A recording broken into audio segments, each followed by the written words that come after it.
السلام علیکم جی، تو کیسے ہو آپ سب لوگ؟ میں ہوں ردا اور آپ لوگ ہو میرے یوٹیوب چینل ردا فاطمہ ناولز پہ۔ پیچھے کے شور کو اگنور کرنا اگر آوازیں آئیں، ٹھیک ہے؟ ویسے میں دوسرے کمرے میں آ کے وائس اوور دے رہی ہوں، لیکن میری اماں کی آوازیں بھی آ سکتی ہیں، ایک عدد میری خالہ جو ہیں ان کی بھی آوازیں آ سکتی ہیں، اور ہو سکتا ہے میری جو بہن ہے نا اس کی بھی آوازیں آئیں، ٹھیک ہے؟ تو شور کو اگنور کرنا کیونکہ وہ ادھر ہی گھوم رہی ہے۔ باقی چینل کو سبسکرائب کر دو، ویڈیو کو لائک شیئر کمنٹ کر دو، اور میں بتا دوں کہ آج کی ایپیسوڈ ہوپ سو کافی مزے کی ہو، آپ لوگوں کو اچھی لگے گی تو امید کرتی ہوں۔ خیر یار، میں نا بار بار معافیاں مانگتی ہوں، ایک دفعہ پھر میں معافی مانگ لیتی ہوں۔ تم لوگوں کی بہن کے پاس بالکل بھی ٹائم نہیں ہوتا ناول ڈالنے کے لیے، لیکن کیا کروں، میں رود ہو کے تھوڑا سا ٹائم نکال لیتی ہوں ناول کے لیے۔ تو ابھی بھی میں نے تھوڑا سا ٹائم نکالا، میں نے لکھ تو خیر میں میں نے 2 دن پہلے شاید ناول لکھ لی تھی، ہاں 2 دن لگ بھگ پہلے میں نے لکھ لی تھی، بس مجھے ٹائم نہیں مل رہا تھا۔ ابھی ٹائم ملا ہے، تو ابھی مجھے تھوڑا سا ٹائم ملا تو میں نے ڈال دی، مطلب میں وائس اوور دے رہی ہوں ابھی اس کا۔ کب جا کے یہ پوسٹ ہوگی؟ شاید 8 بجے تک پوسٹ ہو جائے انشاءاللہ، پوری کوشش ہے میری۔ خیر اچھا، چینل کو سبسکرائب کر دو، ویڈیو کو لائک شیئر کمنٹ کر دو، اور یار تم لوگ نا بتاتے نہیں ہو صحیح سے کہ ناول کیسی لگ رہی ہے۔ خیر آج کی ایپیسوڈ مزے کی ہوگی، مجھے پتہ ہے۔ اب تم لوگ ناول پڑھو، اور میں بھی مطلب وائس اوور تو دینا ہی ہے، میں نے لازمی سی بات ہے۔ صبح اس کی آنکھ جلدی کھل گئی تھی، وہ اٹھا اور فریش ہو کے باہر آ گیا۔ آج انو دیر تک سو رہی تھی اور روبی بھی سو رہی تھی۔ وہ باہر آیا تو حارث جنت باہر بیٹھے باتیں کر رہے تھے۔ اس کے قدموں کی آواز سن کے حارث نے پیچھے دیکھا تو حیران رہ گئے۔ انس تم کب آئے ترکی؟ میں کل آیا تھا بابا، سوچا گھر کا مسئلہ ٹھیک کر لوں۔ یہ مسئلہ ٹھیک نہیں ہوگا انس، روبی نہیں مان رہی آنے کے لیے، وہ ابرام سے بات بھی نہیں کر رہی۔ بابا روبی انو کے کمرے میں سو رہی ہے۔ حارث حیران رہ گئے اور جنت بھی۔ بابا مطلب یہ کہ روبی میرے ساتھ آئی ہے، میں اس کو لے کے آیا تھا کل پاکستان سے۔ مطلب تم پاکستان گئے تھے انس؟ ہاں میں گیا تھا کل، اور پھر ہم نے رات کی فلائٹ لے لی تھی۔ روبی کیسے مانی؟ مان گئی، بس لمبی کہانی ہے، انایا آنٹی سے پوچھ لیں آپ لوگ۔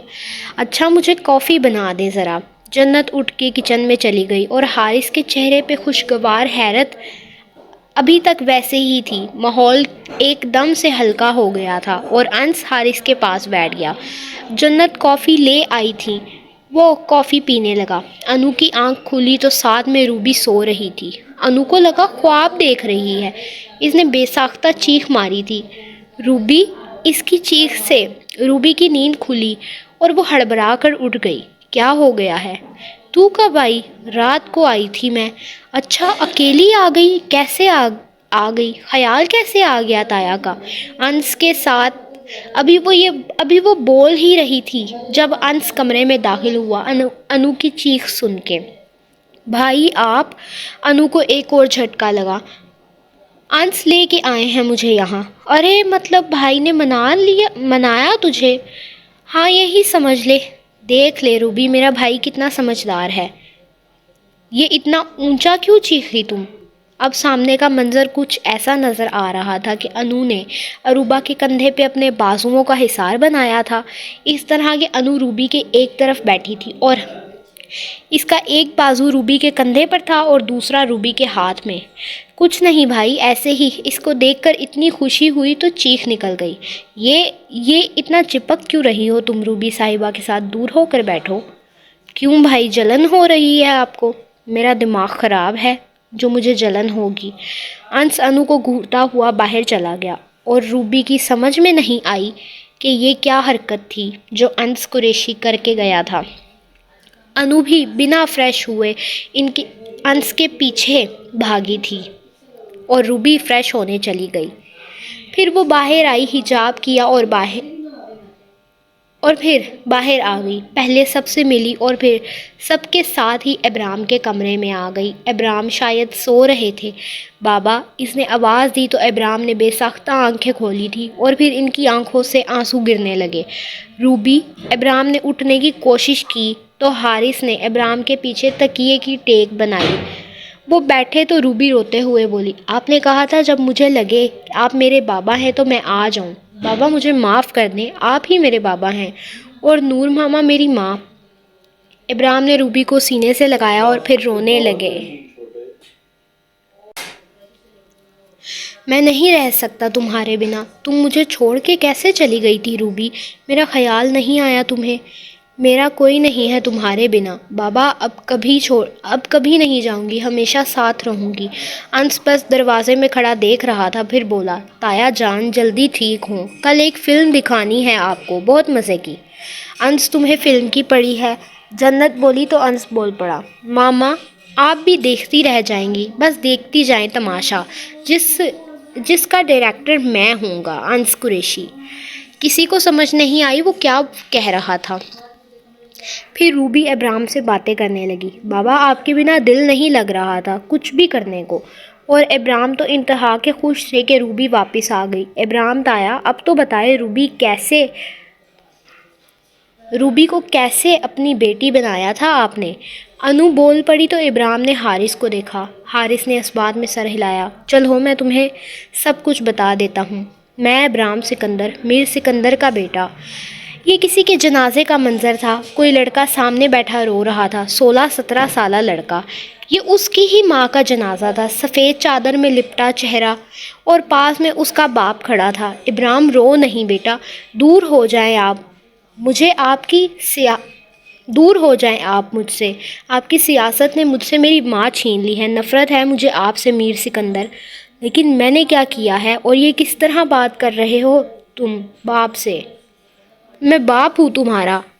آپ کی وجہ سے میری ماں مر گئی اور آپ کہہ رہے ہیں آپ نے کیا کیا ہے؟ آپ کی مخالف لوگوں نے آپ کی جان لینی تھی، گولی میری ماں پہ چل گئی، آپ کی وجہ سے وہ مر گئی اور آپ کچھ کر بھی نہیں سکے۔ ماما نے کہا تھا آپ کو یہ سیاست چھوڑ دیں، یہ جان لے لیتی ہے، آپ نے ان کی نہیں سنی۔ میر خاموش کھڑے تھے۔ ابرام کی ماں کی موت کے کچھ عرصے بعد ابرام ایک ہاسٹل میں چلے گئے اور پھر دوبارہ ابرام نے وہ ہاسٹل چھوڑ دیا اور پھر گھر واپس آ گئے تھے۔ حارث قریشی ابرام کو اس ہاسٹل میں ملے تھے۔ میر سے ابرام کی بنتی نہیں تھی۔ کچھ سال اسی طرح ابرام نے گزارے تھے۔ میر کے ساتھ اکثر لڑائی جھگڑا ہو جاتا تھا۔ وہ 21 سال کے ہوئے تو وہ ایک ہاسٹل میں شفٹ ہو گئے جو استنبول یونیورسٹی کا ہاسٹل تھا جہاں پر وہ پڑھ رہے تھے۔ حارث پہلے سے ہی اس یونیورسٹی میں تعلیم لے رہے تھے۔ پھر وہاں ایک لڑکی ان کو مل گئی، ماہ نور، جو مسلمان تھی۔ نور نے ان کو اسلام کی بہت باتیں سکھائی۔ ابرام کا تو کوئی مذہب ہی نہیں تھا، وہ خدا کو نہیں مانتے تھے۔ پھر نور نے ان کو خدا کی باتیں سکھائی۔ حارث نے اسلام ابرام سے پہلے قبول کر لیا تھا۔ ابرام کو پھر بھی یقین نہیں آتا تھا۔ پھر ابرام میر سکندر کے مخالف لوگوں کی سیاست کا نشانہ بن گئے، اغوا ہو گئے، وہ بھی اس لڑکی کے ساتھ۔ ماہ نور کو لگا کہ اس کو اب کوئی نیک نہیں مانے گا۔ وہ کہاں رہے کہاں تھے؟ پھر ابرام کے ساتھ جنگل میں ایک حادثہ ہو گیا، ہدایت کا حادثہ۔ وہ کہتے ہیں نا، اللہ ایک دم سے ہدایت دے دیتا ہے کچھ لوگوں کو اور کچھ کو صدیاں لگ جاتی ہیں۔ ابرام کو ہدایت آ گئی، انہوں نے جنگل میں اسلام قبول کر لیا، لیکن نور سے ابرام نے پہلے جھوٹ بولا تھا کہ وہ مسلم ہیں۔ جبکہ وہ جنگل سے رہا ہوئے، جنت نے یہ سب سچ نور کو بتا دیا کہ ابرام مسلم نہیں ہے، جبکہ ابرام اب مسلم ہی تھے۔ نور نے ضد پکڑ لی کہ اس کو واپس پاکستان جانا ہے۔ اس عرصے میں ابرام کو جنگل میں نور سے محبت ہو گئی تھی۔ ان کو نور اچھی لگنے لگی تھی، نہیں بلکہ اچھی تو وہ ہمیشہ سے لگتی تھی۔ اور پھر وہ سچ سامنے آ گیا، نور تو ابرام سکندر کو پہلے دن سے پسند کرتی تھی۔ آپ کو نکاح نہیں کرنا کیا میرے ساتھ؟ ابرام نے ایک دن نور کو کہا تھا۔ انہوں نے شاید نکاح کر لینا تھا، لیکن پھر نکاح نہ ہو سکا، نور کا ایکسیڈنٹ ہو گیا اور وہ مر گئی۔ حارث وہ ایسے کیسے جا سکتی ہیں مجھے چھوڑ کے؟ میں کیسے رہوں گا ان کے بنا؟ ہم نے تو شادی کرنی تھی حارث، اور حارث کے لیے مشکل ہو رہا تھا ابرام کو سنبھالنا، اور تبھی ابرام زمین پہ گر پڑے۔ ڈاکٹر ان کو کمرے میں لے گئے اور کچھ دیر بعد پتہ چلا کہ ان کو ہارٹ اٹیک آیا ہے، شاید صدمہ سہ نہیں سکے، خطرے سے باہر ہیں، بس آپ دعا کریں۔ ابرام کو اب کچھ ہفتے اس طرح ہی ہاسپٹل میں رہنا تھا۔ حارث پاکستان نہیں گئے، جنت اور عنایا کو بھیج دیا تھا نور کی ڈیڈ باڈی کے ساتھ۔ وہ خود ابرام کے پاس رک گئے۔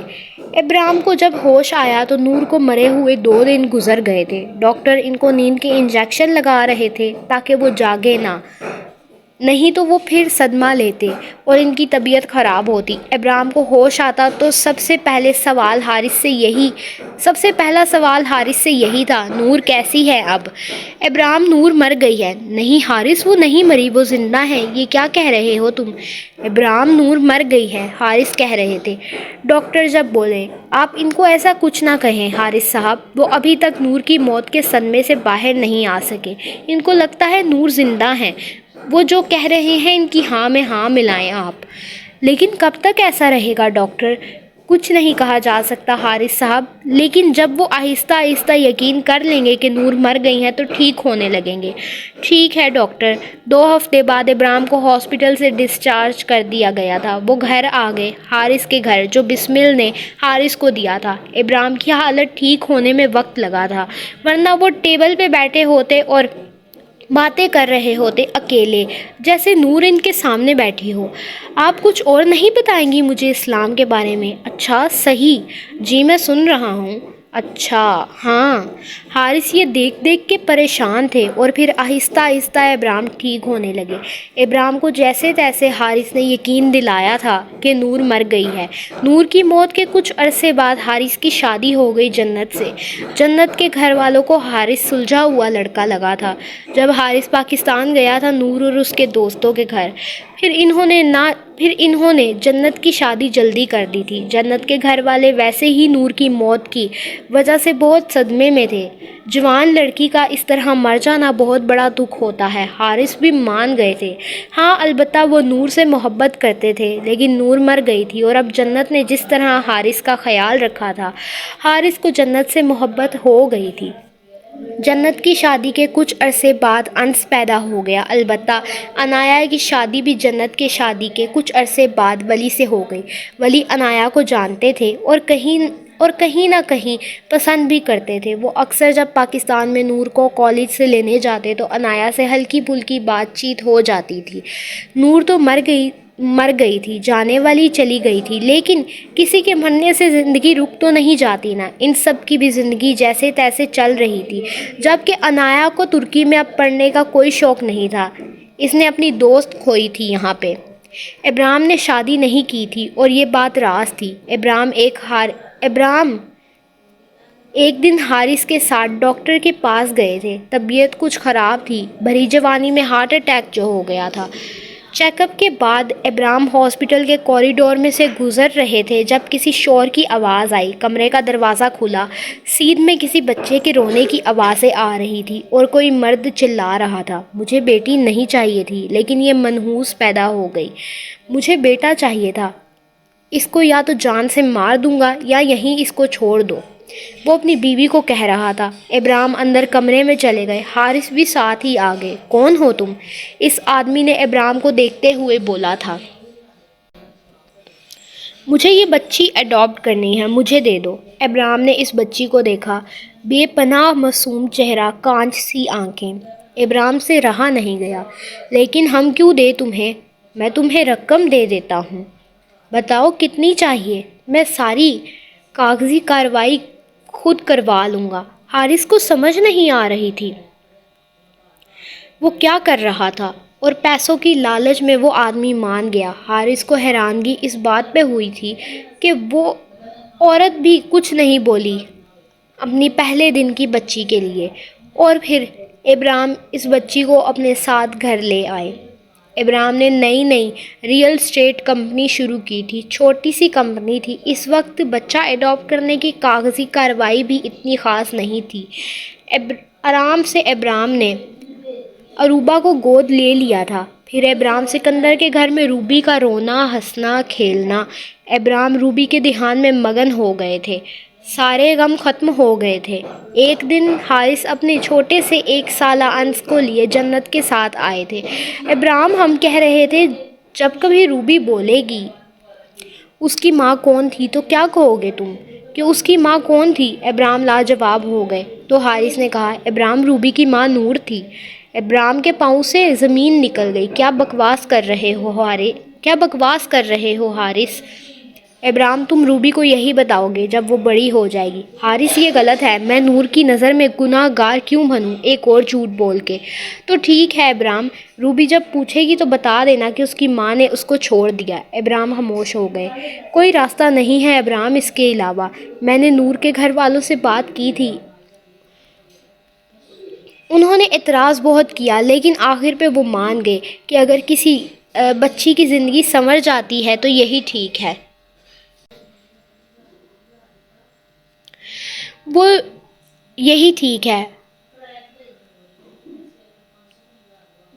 وہ روبی میں اپنی نور کو دیکھیں گے۔ ابرام نے نہ چاہتے ہوئے بھی ہاں کر دی تھی۔ روبی کچھ مہینے کی ہی تھی جب انو پیدا ہو گئی تھی۔ روبی اور انو ایک ساتھ بڑی ہوئی، اس لیے دونوں کو ایک دوسرے سے بہت پیار تھا۔ ایک روبی کو لگتا تھا نور اس کی ماں ہے اور وہ مر گئی ہے۔ روبی یہی سوچتی ہوئی بڑی ہوئی تھی۔ ابرام نے اس کو اسلام کی تعلیم دی، وہ ابرام کے لیے اچھی اولاد ثابت ہوئی تھی۔ سب خاموشی سے سن رہے تھے اور روبی آنسو بہا رہی تھی۔ بابا، آپ نے اتنے دکھ اکیلے جھیلے ہیں۔ ماما چلی گئی، دادا کو آپ کی پرواہ نہیں تھی، دادی بھی چلی گئی۔ ہاں، اور اب میں تمہیں نہیں کھونا چاہتا روبی۔ بس یہی تھی ابرام سکندر کی ادھوری داستان۔ بابا، نور ماما کو اغوا کیا تھا آپ کے ساتھ جن لوگوں نے، ان کو پولیس نے پکڑا کہ نہیں؟ پکڑا تھا روبی، نور کے موت کے کچھ عرصے بعد پکڑا تھا۔ وہ 2 سال کے قریب جیل میں رہے اور پھر ان کو نکال دیا گیا۔ ان کو سزا ہی نہیں ہوئی تھی۔ انس اپنے کمرے میں جانے لگا جب حارث نے پوچھا، اب تم واپس نہیں جاؤ گے؟ نہیں، میں نہیں جا رہا، میں نے نہیں پڑھنا، اب بس یہیں رہوں گا، کوئی کام کر لوں گا یا جو بھی سمجھ لیں۔ انس اپنے کمرے میں چلا گیا۔ ماحول اب خوشگوار ہو گیا تھا۔ روبی بھی اٹھ کے کمرے سے باہر آ گئی۔ جنت کے ساتھ ابرام اب خاصے بہتر لگ رہے تھے۔ حارث ابرام کے ساتھ باتیں کر رہے تھے۔ روبی جنت کے ساتھ کچن میں کھڑی تھی۔ جب انو بولی، تو بھائی کو شکریہ نہیں بولے گی؟ کس لیے؟ وہ تجھے لے کے آئے ہیں تایا کے پاس۔ انہوں نے تجھے احساس دلایا کہ تو کتنی بڑی غلطی کر کے گئی تھی۔ ہاں ویسے یہ تو ہے، شکریہ تو کہنا چاہیے مجھے۔ یار ویسے تو نے دیکھا تیرا بھائی شلوار قمیض میں گھوم رہا ہے؟ ہاں میں نے دیکھا ہے، کتنے صحیح لگ رہے ہیں نا؟ ہاں ٹھیک ہی لگ رہا ہے۔ جنت ان کی باتیں سن رہی تھی جب بولی، تم دونوں میں سے کوئی بھی جائے اور انس کو یہ کافی دے آئے۔ انو تو فوراً بھاگنے لگی، ماما میں فریش ہونے جا رہی ہوں، روبی کو دے دے، وہ بھائی کو دے آئے گی کافی۔ انو چلی گئی۔ اچھا روبی تو دے آ بیٹا۔ جی چاچی میں دے آتی ہوں۔ روبی نے کپ والی ٹرے پکڑی اور سیڑھیاں چڑھ کر انس کے کمرے کی طرف جانے لگی۔ اس نے دروازہ نوک کیا، کوئی جواب نہیں آیا۔ اس نے ہینڈل گھمایا تو دروازہ کھلا تھا۔